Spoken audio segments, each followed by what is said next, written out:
Hey guys, Linus here. Just wanted to let you guys know that there's going to be some really awkward pauses in this video. It's not because I don't know how to do commentary.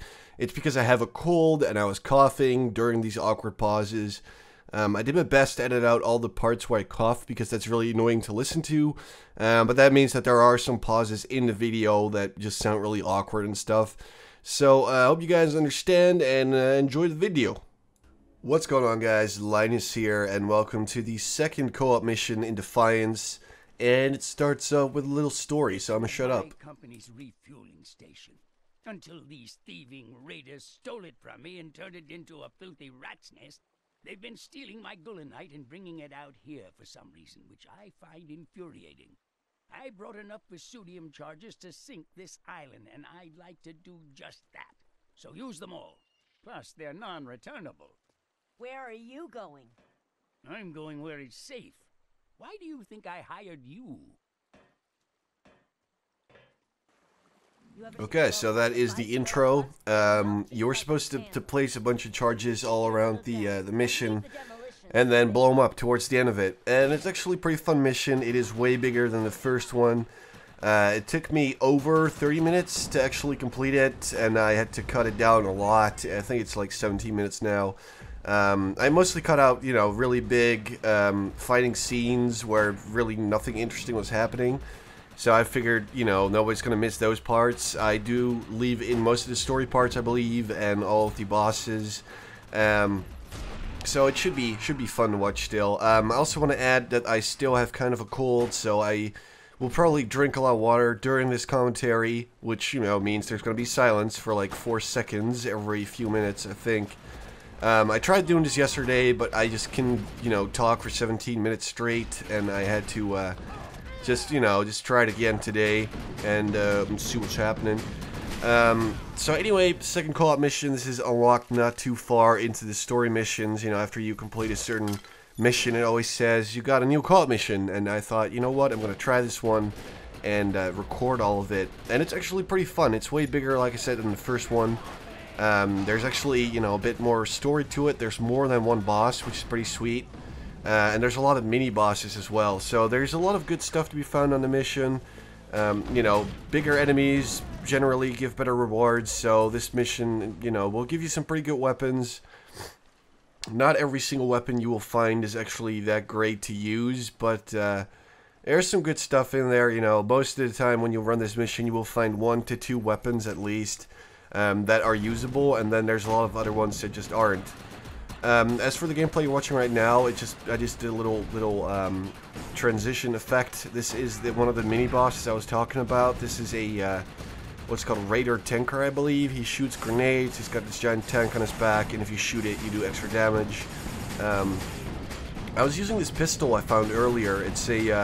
It's sort of like a flare gun. It only has one shot before you have to reload, but it does pretty good explosive damage, and it sets enemies on fire.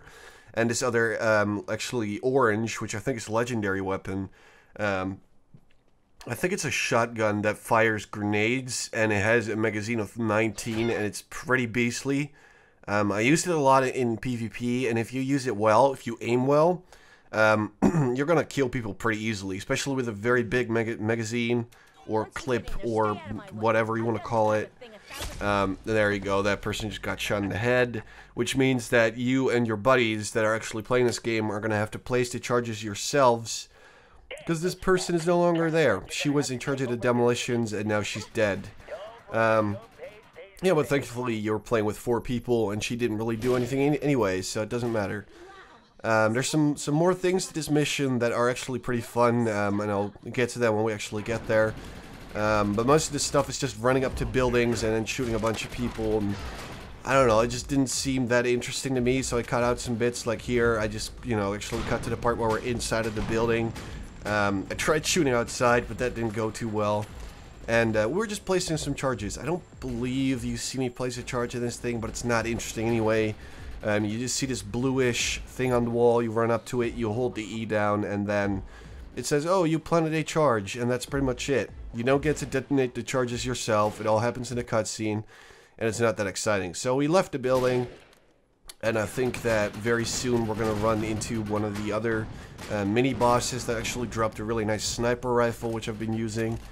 Actually, I may have sold that already. I was using it yesterday, but then at the end of the day, I actually sold it because I didn't like the scope. So that was not a mini boss. Guess I was wrong. It's more story. Your ego, which is like your AI person, I think she's kind of like Cortana in Halo. She picks up a transmission. She's like, oh wait, this is so weird. And you basically overhear the enemies saying stuff like, oh, we killed that one person that got shot, and then their leader's like, well, you only killed one person, you need to kill everybody. So that's basically it, and then, you know, her ego's like, oh wow, that one guy, their boss is really creepy. And he's actually not that bad. I mean, he didn't really creep me out that much. It's mostly the first boss you run into. That guy's pretty scary.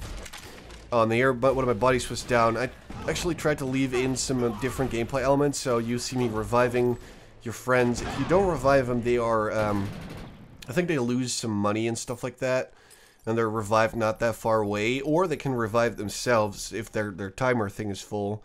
But I figured, you know, let's just jump in there and help them out a little bit, because oftentimes you play this game, you go down, nobody will help you. The team play is not that great. I would personally prefer playing in a team with actual 4 people that I'm talking to on, like, TeamSpeak. But nobody plays this game, so that's not an option.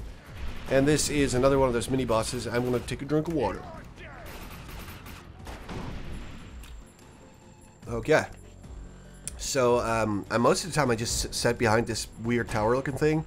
And one of my teammates just kept going down. He must have went down like 4 times or something during this fight. Even when the big boss thing was looking at me, he just kept going down. But the chat is pretty obscured. It's like in the bottom right corner. It's only one line of chat. And it will show a message, but only for a short amount of time. So I actually missed that he was down up until the very last time when he was like, oh, for fuck's sake. So I did not help him out myself. But this is the little boss guy that we were just shooting. And if he goes down after a while, you can actually shoot him in the face for extra damage. Which I only found out about like yesterday evening-ish. So I didn't really take advantage of that. I just shot his tank, which works, but it's not as good.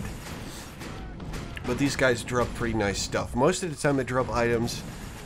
Because I bought the deluxe edition and I got like a boost thing that gives you like better items. I found a lot of, you know, like blue SMGs and scatter guns and stuff like that.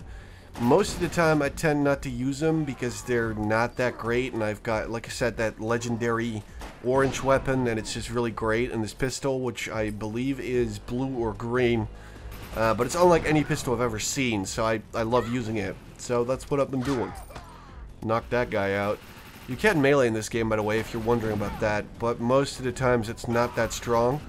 Unless you're up against only one enemy, like a normal enemy, because you can keep hitting him in the face, and he will just, like, flinch or something like that. He will just be, like, knocked back, and then you can just keep hitting him in the face, and there's nothing you can do.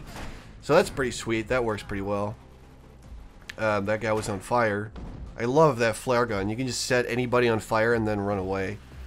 So I noticed that 2 of my teammates were on the ground. I figured I would help them. This person, this shepherd person, was on the ground for too long. I figured let's just jump in there and help them out. I don't know if you actually get anything for helping out friends or whatever. There may be some challenges pertaining to it. I don't think you get any points or money or whatever you get. I don't think it's really anything. But you know, it gives you the feeling of being a good teammate, so that's worth it.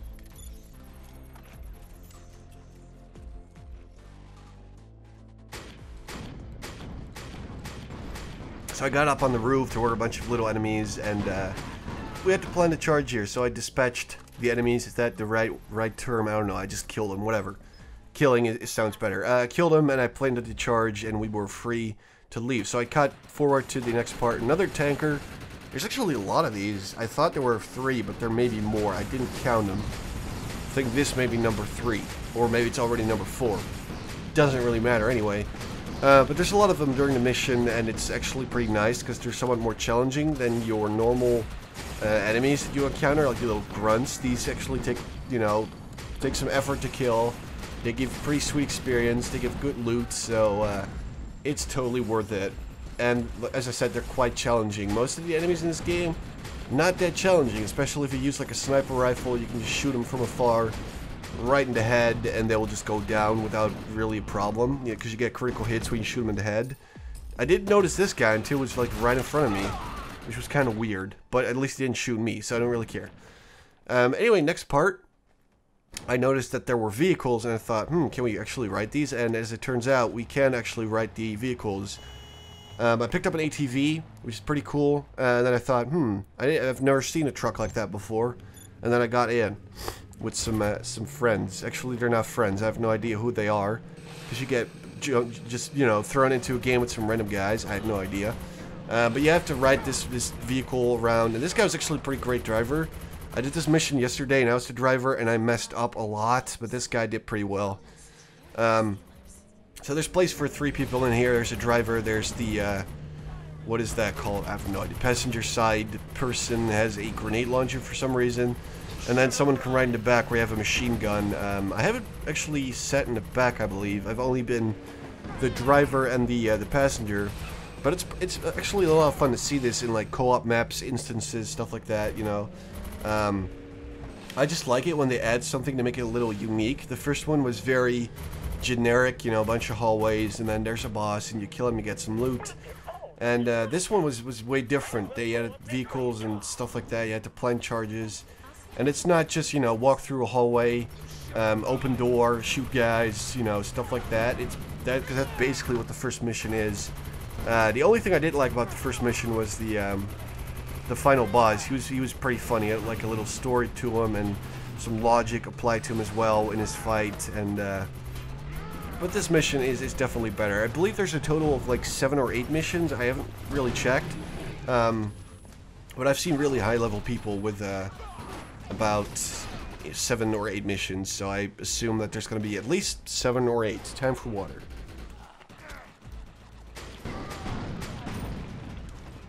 Okay. Wow, that's a long silence. Anyway, this is me planning another charge. This was the first time I did the mission, actually.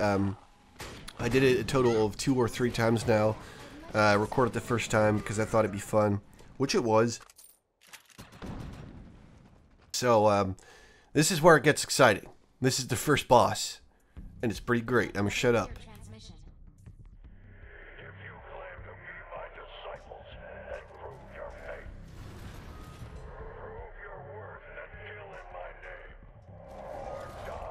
You know this is not a good thing, right?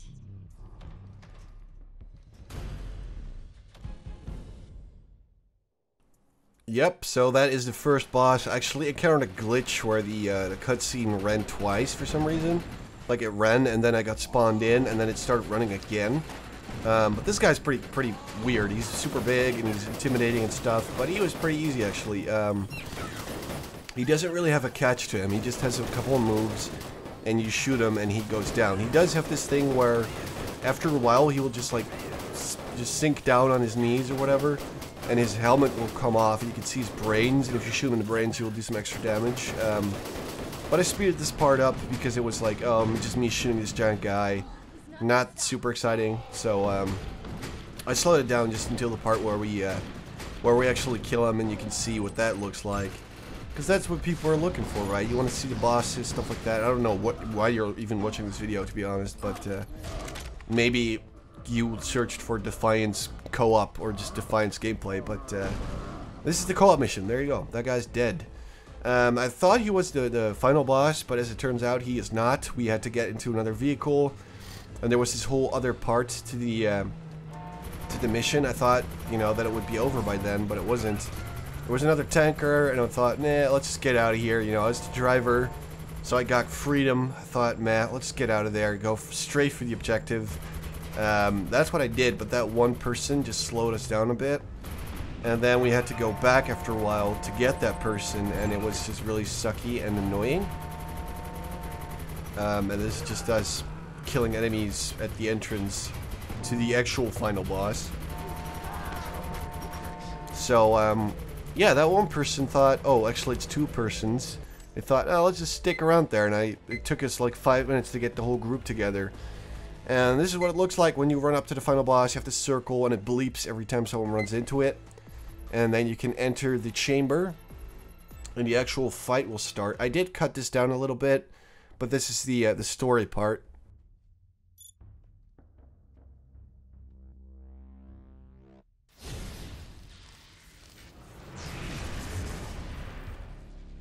So you've come to destroy me and my flock, simply because Varus has lost some of his property. Yep, so that is the intro. It's kind of lackluster. He just says one line, and that's pretty much it, the Kuso. I was talking to Ray about this yesterday, and I really hope that they explain him on the show. He seems like a pretty interesting character. He's never explained, like, at all. It's like really random. Just like, oh look, there's this evil guy. And then you see him and he's got like this jet suit. It's not jetpack because he's like got a whole suit on. He doesn't have hands or feet. It's really weird. So I really hope that the show that's coming out for this game is going to explain that stuff. And then for the fight, it's basically you shoot these machines that power his shield. Wow, burping. You know, and it's basically the same thing over and over. He's got these turrets that defend him. And then after you shoot all the machines, you can shoot the guy and he'll actually take damage. It's a little more challenging than the first boss fight, but still, it's not like, you know, like I was really in trouble. You know, you got 3 teammates, so whenever you go down, you can just help each other out. And if everybody just focuses their fire on the boss, you shouldn't really have too much of a problem taking them down. You know, just know that you can shoot the machines and that you can actually... what I found out later is that you can shoot like your flare gun into the machine and it will just burn. But this is where I skipped the part where we are about to kill him. Oh, he also summons minions, by the way, and it's this flashbang attack that is just extremely annoying. But he was pretty much down at this point, and this is the finishing move. He keeps teleporting too, which is quite annoying actually.